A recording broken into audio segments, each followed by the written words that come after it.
9 декабрга карата күндүн маанилүү жаңылыктары, саламатсыздарбы?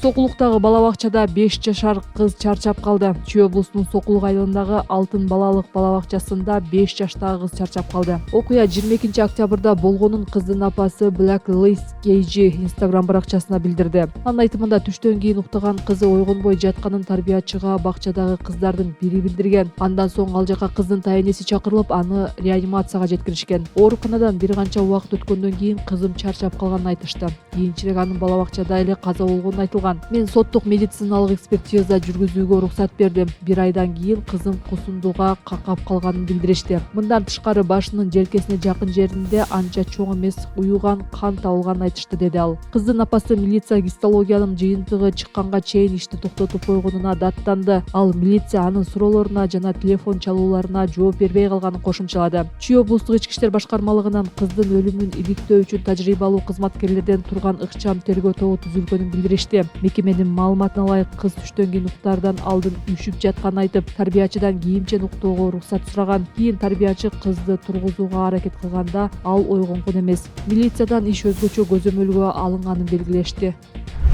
3 жылда бир да митинг болгон жок. Президент өлкөдө туруктуулук орноду деп эсептейт. Президент Садыр Жапаров 6-декабрда Оштун Өзгөн районундагы акы төлөнүүчү айланма жолдун ачылышында сүйлөп жатып, акыркы 3 жылда өлкөдө бир да митинг болбогонун айтып, стабилдүүлүк орноду деп билдирди. Стабилдүүлүк орноду, ички дүң продукциябыз өстү. Ошол үчүн тыштан келген инвесторлор азыр кезекке келип тура башташты. Мурда биз инвесторлорду келгиле деп чакырчу элек. Алар келсекпи же жокпу деп тандап турчу. Азыр биз инвесторлорду тандап жатабыз, деди ал. 2022-жылдын март айында Бишкекте митинг өткөрүүгө чектөө киргизилген. Мындай чечим Украинадагы согушка каршы митингтерден кийин кабыл алынган. Ошондон бери тыюу ар 3 ай сайын узартылып келет. Ушундай эле чектөө аймактарда да киргизилген. Медиа, коомчулук жана эл аралык уюмдар акыркы жылдары өлкөдө сөз эркиндиги чектелип, ЖМКга басым күчөгөнүн айтууда. Быйыл журналисттерди жапырт кармоо, активисттерди айыпка жыгуу жана басылмалардын ишин бөгөттөө менен коштолду. Бирок президент баштаган бийлик өкүлдөрү сөз эркиндиги бар деп кайталап келет.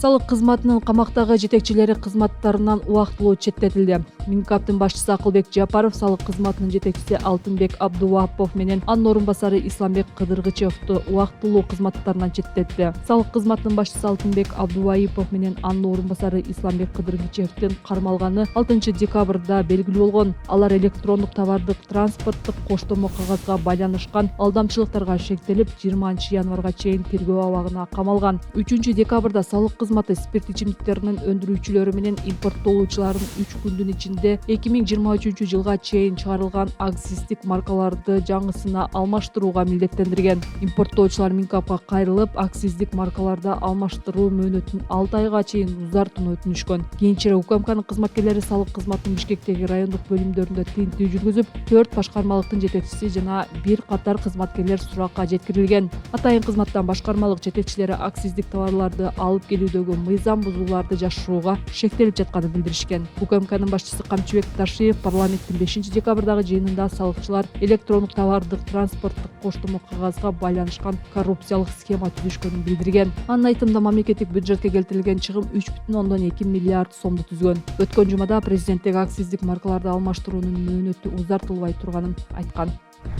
Парламенттин экс-төрагасы Канатбек Исаев үй камагына чыкты. Бишкектин Октябрь райондук соту жогорку кеңештин экс-төрагасы Канатбек Исаевди үй камагына чыгарды. Бул тууралуу адвокат Бакыт Осмоналиевге таянып бир нече басылма жазды. Жактоочунун айтымында 6-декабрда сот адвокаттардын өтүнүчүн канааттандырып, Исаевдин баш коргоо чарасын өзгөрткөн. Буга чейин сот анын абактагы мөөнөтүн 27-январга чейин узартканы айтылган. Исаев 20-ноябрда кармалган. Ал маркум Кримтөбөл Камчы Көлбаевдин уюшкан кылмыштуу тобун каржылаган деп шектелүүдө. Исаев айыптоолорду четке кагып, аны кылмыштык топ менен кантип байланыштырып коюшканын түшүнбөй жатканын айткан.